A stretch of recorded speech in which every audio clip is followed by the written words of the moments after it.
অল্প কয়েকদিনের মাঝেই বাংলাদেশে ৫ ম্যাচের টি-20 সিরিজ খেলতে আসবে জিম্বাবুয়ে এবং জিম্বাবুয়ে সিরিজকে সামনে রেখে বাংলাদেশ একটা অনুশীলন ক্যাম্প করবে, যেটা অনুষ্ঠিত হবে চট্টগ্রামের জোহর আহমেদ চৌধুরী স্টেডিয়ামে আগামী ২৬, ২৭ এবং ২৮ তারিখ। এই ৩ দিন আসলে অনুশীলন ক্যাম্প হওয়ার কথা রয়েছে এবং এই ক্যাম্পের জন্য ডাকা হয়েছে ১৭ ক্রিকেটারকে। এই ১৭ জন ক্রিকেটার যারা আছেন তাদের আপনি নাম বলা যেতে পারে। অধিনায়ক হিসেবে আছেন নাজমুল হোসেন শান্ত, তাছাড়া লিটন দাস, তানজিদ হাসান তামিম, তাওহিদ হৃদয়, মাহমুদুল্লাহ রিয়াদ, জাকের আলী অনেক, শেখ মেহেদি, রিশাদ হুসাইন, তাসকিন আহমেদ, শরীফুল ইসলাম, তানজিম হাসান সাকিব, পারভেজ হোসেন ইমন, তানভীর ইসলাম, আফিফ হোসেন ধ্রুব, হাসান মাহমুদ, সাইফুদ্দিন এবং সৌম্য সরকার। এই ১৭ জন ক্রিকেটার আছেন।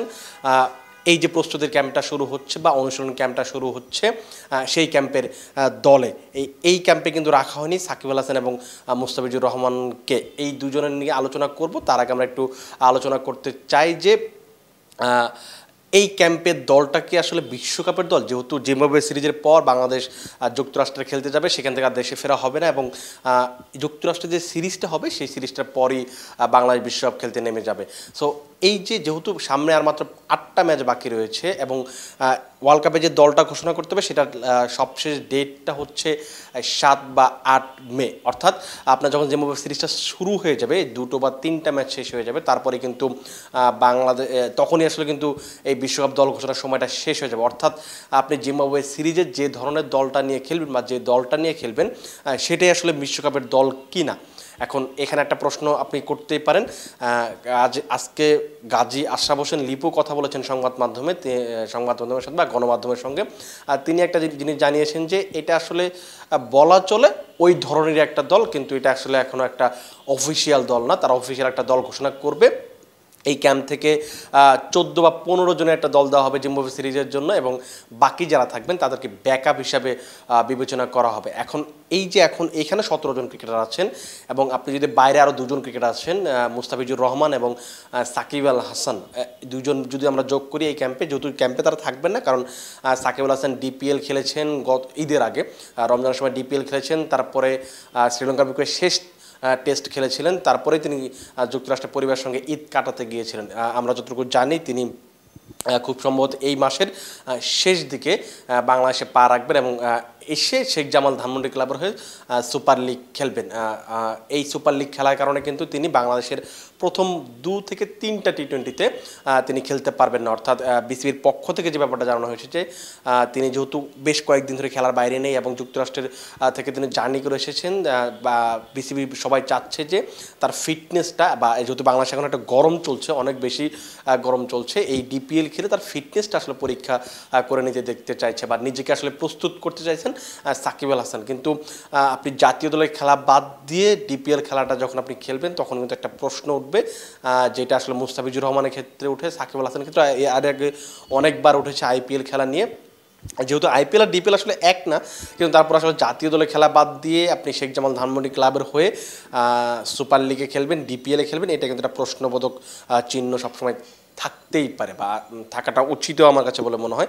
কিন্তু সেটা যাই হোক, কিন্তু সাকিব আল হাসানকে প্রথম দিকে পাওয়া যাবে না। আর মুস্তাফিজুর রহমান যদি 1 তারিখে পাঞ্জাব কিংসের বিপক্ষে ম্যাচ খেলবেন এবং 2 তারিখে আসবেন, তিনি প্রথম টি-20 হয়তো খেলতে পারবেন না। প্রথম ম্যাচ যেটা হবে সেটা হচ্ছে 3 তারিখ।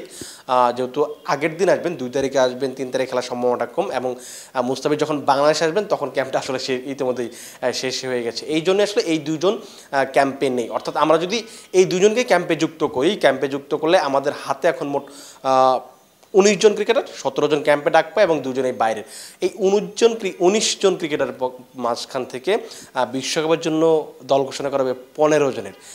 বাকি হয়তো 2 জনকে নিয়ে যাওয়া হবে ব্যাকআপ হিসেবে বা আপনি স্ট্যান্ড বাই হিসেবে রাখা হবে। আমরা যদি এখন এই যে দলটা আছে এই দলটার মাঝে একটু বিবেচনা করি, সেক্ষেত্রে আসলে কোন 4 জন বাদ পড়বেন, যেহেতু 15 জনের দল দিতে হবে, আমরা এই 19 জন থেকে আসলে কোন 4 জন বাদ পড়তে পারেন বলে মনে হয়। এই ক্যাম্পে ডাকা হয়েছে, এবারে ডিপিএলে 585 রান করেছেন পারভেজ হোসেন ইমন, তাকে ডাকা হয়েছে। বাংলাদেশের হয়ে একটা টি-20 খেলা অভিজ্ঞতা রয়েছে। আফিফ হোসেন ধ্রুবকে ব্যাক করানো হয়েছে।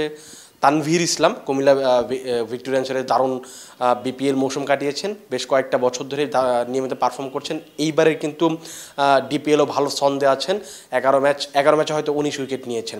সো তাদেরকে ব্যাক করানো হয়েছে, কিন্তু তাদেরকে আসলে বিশ্বকাপে নিয়ে যাওয়া হবে কিনা এটা একটা বড় প্রশ্ন।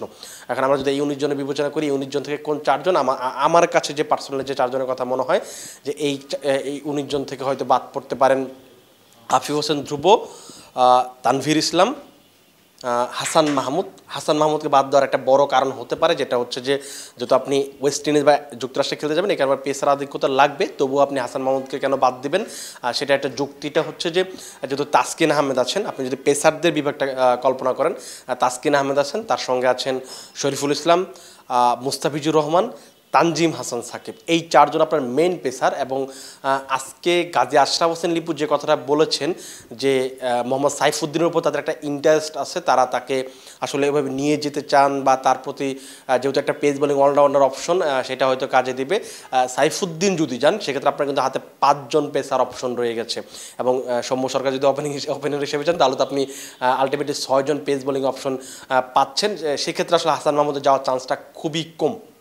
অর্থাৎ যেটা বললাম যে হাসান মাহমুদ বাদ পড়ছেন, আফিফ হোসেন ধ্রুব এবং যেটা বলছিলাম যে তানভীর ইসলাম। কারণ তানভীর ইসলামকে না নেওয়ার একটা বড় কারণ হতে পারে যে সে যেহেতু লেগ স্পিনার অপশনটা আমাদের রিশাদ হোসেন খুব যে লাস্ট কয়েক মাস ধরে যেভাবে পারফর্ম করছেন, এবারে ডিপিএলে যেভাবে পারফর্ম করছেন, আর রিশাদের জায়গাটা নিয়ে আসলে প্রশ্ন করার সুযোগই নেই। আপনি যদি বাহাতি স্পিন অপশন চিন্তা ভাবনা করেন, সেখানে বাহাতি স্পিনার অপশনে কিন্তু সাকিব আল হাসান আছেন। সাকিব থাকলে আসলে তানভীর ইসলামকে নেওয়ার খুব বেশি প্রয়োজন পড়বে না। আর অফ স্পিনার যদি আপনি অপশন নেন তাহলে আপনি তো শেখ মেহেদী আছেন, যে সেটা নিয়ে আসলে শঙ্কা নেই। আমরা 4 জন বাদ পড়ার কথা বলছিলাম যে তারা 4 জন হচ্ছেন আফিফ হোসেন ধ্রুব, তানভীর ইসলাম, পারভেজ হোসেন ইমন এবং হচ্ছেন পেসার হাসান মাহমুদ। খুব সম্ভবত তারা 4 জনই আসলে বাদ পড়ছেন, এবং এই 4 জনকে যদি বাদ দিয়ে আমাদের বিশ্বকাপের দলটা যেমন হতে পারে সেটা হচ্ছে ওপেনিংয়ে হয়তো তানজিদ হাসান তামিম, লিটন দাস এবং সৌম্য সরকার, এই 3 জনকে আপনি ওপেনিংয়ে দেখতে পাবেন। আর বাকি যদি আপনি 3 নম্বরে হয়তো বিবেচনা করবেন নাজমুল হোসেন শান্ত, 4 নম্বরে তাওহিদ হৃদয়, 5-এ জাকের আলী অনেক, 6 নম্বরে মাহমুদুল্লাহ রিয়াদ, এরা ব্যাটসম্যান হিসেবে যাবেন।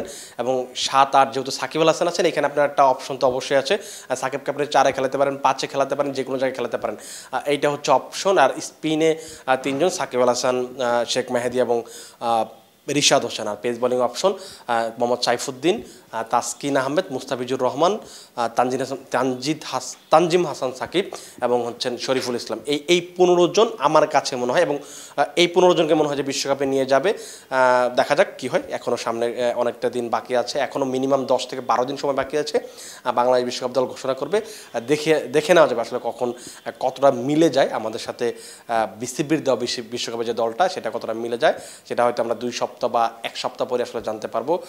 তখন আমরা এটা নিয়ে আবার আলোচনা করব। আপনারা সে পর্যন্ত ভালো থাকুন, সুস্থ থাকুন এবং ক্রিকফ্রেঞ্জির সাথে থাকুন।